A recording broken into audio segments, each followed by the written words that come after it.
you're in the third year or fourth year, and if you're pursuing or you're going after CAT examination or GMAT for that matter, there is a likelihood that you might not get a very good college outside of India if you're pursuing a Mhm. GMAT, right? And for that, keeping that in mind, you could go for fellowships as diverse as Young India Fellowship or Gandhi Fellowship or Genpact Social Impact Fellowship or Vedika Fellowship, which is for women as well.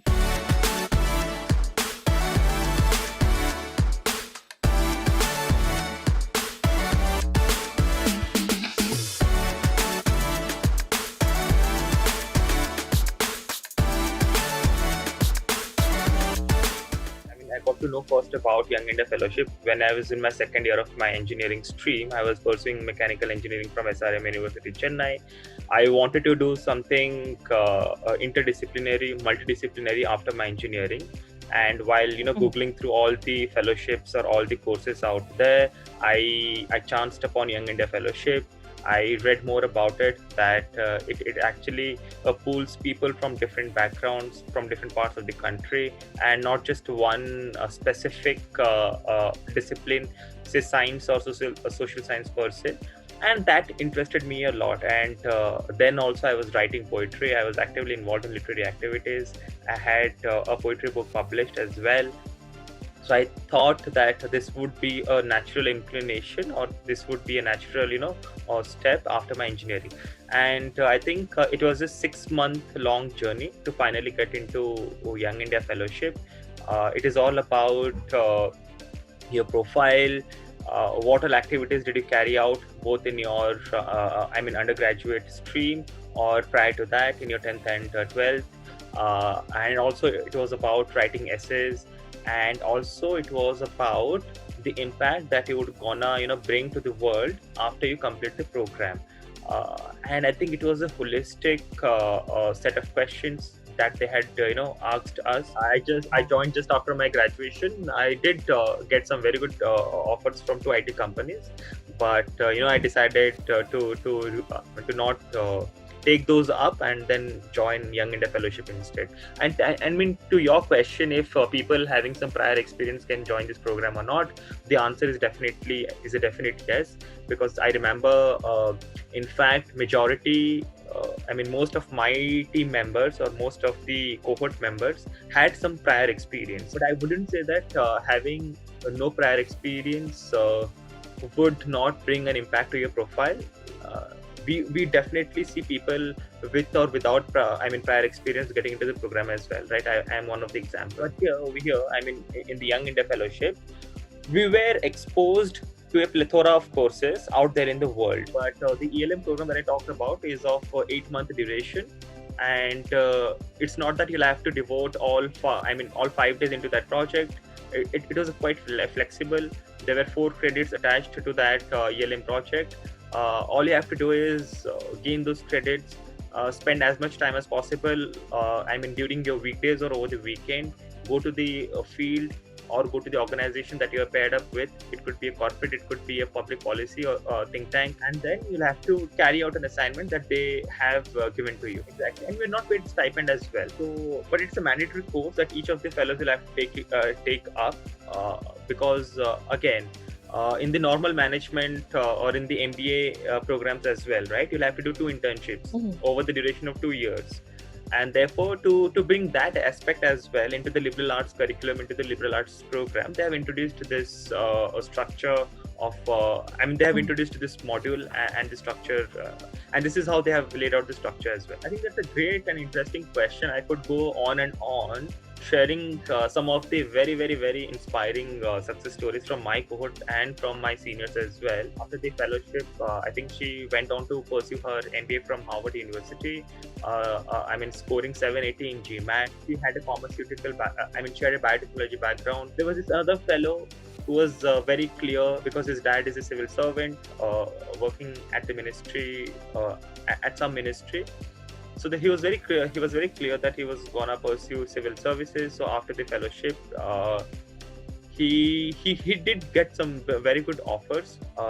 Pre-placement packages, but he thought of declining it and going for the civil services. And I think he will get through this time So we are all waiting to hear that good news. There was this other person, Saloni, uh, who was a marketer by profession before entering into the Young India Fellowship curriculum. I think after the fellowship got over, she joined an edutech startup. After that, she decided to give up the 10 to 6 wala routine job and do something for her passion. And now she's a great YouTuber. And her videos are garnering more than 1 lakh views each time she uploads a new video on lifestyle, on cooking, on how to manage your personal finance, on how to pursue a career that interests you or that suits you. For me, I was very much interested to take up a job at a corporate sector, and and after my graduation, I was picked up by Genpact as part of the campus hiring program. And it's been 4.5 years since I have been working in Genpact. I've done multiple roles over the course of 5 odd years. So it's a great journey for not only for me but for the entire batch as well. So I believe I was in the second category. I was very much clear that this fellowship will give me an ecosystem of not only very good mentors, professors, but also a cohort of bright-minded people who have done stuff before entering into this or before getting into this program. And that's how my fellowship was all about. There are 4 to 5 stages when I had applied. The first was how has your academic credentials, how is your academic credentials look like. Second, what have you done to prove your mettle on the ground. Third, what additional skill set or what additional benefit you would bring to the cohort, which is extremely diverse, which is extremely unique in its structure. Fourth, who are some of the people who are going to stay as supporting pillars behind your credentials, who could back up your success story so far. So I mean the letter of references. So these are 4 or 5 broad elements that had been a part of the that were part of the program or that were part of the application. So the first one would be communication skills. English is not my native language. Odia is my native language, and I always ask people, right, कि आप कौन से language में सोचते हो? Which language do you think in? To me, the answer is I think in Odia, and that's why I communicate first in Odia in my head, and then I translate it to English, right? It used to be the case. And then, but after I got into the program, I sort of improved on that. I think the first one would be the communication skills. Second would be project management. I used to be good at project management, but I got better at project management, or or handling multiple stakeholders, which you call stakeholder management, after the fellowship program. Third is meeting the deadlines. I think it is an important trait that every individual who is aspiring to be a leader in his or her field should definitely possess. I mean, as an engineer, we are always used to doing this stuff. One night before the submission, but I mean, in the fellowship, I was taught to be punctual, to be diligent, and to be before time, right? To be meeting your deliverables. If you're meeting your deliverables even by 5 minutes, your grades go down. I decided to take up a job in a company that gives you a flexibility of both. You could do your 10 to 5 a.m. regular and your routine job, as well as you could get time to contribute to the welfare activities. And I mean, comparing both these aspects, I found Genpact to be such a company that gives value to your work as well as to your other the side activities, right? And therefore I got picked up by Genpact. But in the very first I was doing business analyst. I was doing a business analyst role for a senior leader. But I decided to switch my streams and take up something in the social sector space, and that's how I came to know about the Genpact Social Impact Fellowship. So it's a 1-year program wherein they send people to select few NGOs, to select few non-profits, so that they could use their professional skills to advance social good. In my case, my skill set that I had learned in the 1 year that I had spent at Genpact was Lean and Six Sigma, and therefore the whole premise or the whole rationale behind launching this program was, could we contribute our Lean and Six Sigma methodologies to scale up the non-profits, because it's not possible for a big corporates like Genpact to give funds to each of the non-profits out there in the world.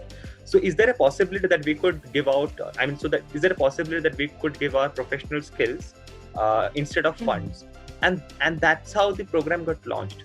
And I was one of the fortunate 6 people who got selected by the management, by the company, to pursue this program. Definitely, I think engineering curriculum should be as holistic as possible. I remember when I was pursuing my engineering, there was this course called Basics of Economics, right? About microeconomics and macroeconomics. It was a huge, people liked it very much.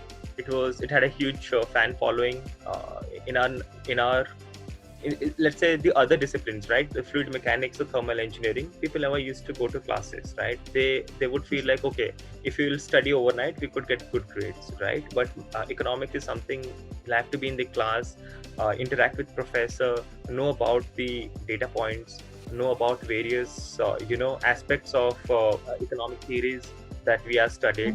And I think it had a huge fan following. So considering that point and considering the era that we are advancing into, we would definitely need 21st century skills, and not just regular, unidisciplinary skills. I think the education of the 21st century should definitely involve multidisciplinary skills. If you are in the 3rd year or 4th year, and if you're pursuing or you're going after CAT examination or GMAT for that matter, there is a likelihood that you might not get a very good college outside of India if you're pursuing a GMAT, right? And for that, keeping that in mind, you could go for fellowships as diverse as Young India Fellowship or Gandhi Fellowship or Genpact Social Impact Fellowship or Vedika Fellowship, which is for women as well. And then work for a certain amount of years and then decide to go for your MBA if you are planning to live an American dream or pursue a college outside of India. But having said that, if you're getting an admit from one of the IIMs in India, I would suggest you should definitely go for the MBA program and not choose Young India Fellowship, right? Because any which ways, I have seen that in my batch as well, people, we studied Young India Fellowship, but now we're thinking that we should definitely go for an MBA degree, right?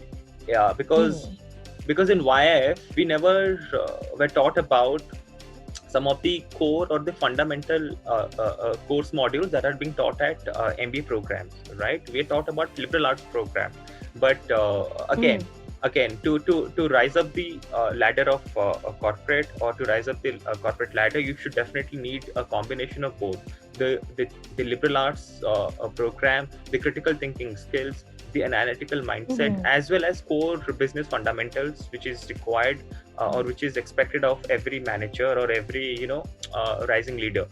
So to brief or to give you a summary, if you are in your 3rd year or 4th year, and if you are aiming to do your CAT immediately after your engineering, and if you're getting a very good admit or if you're getting a very good call from one of the IIMs in our country, you should definitely go for that. You shouldn't waste your year.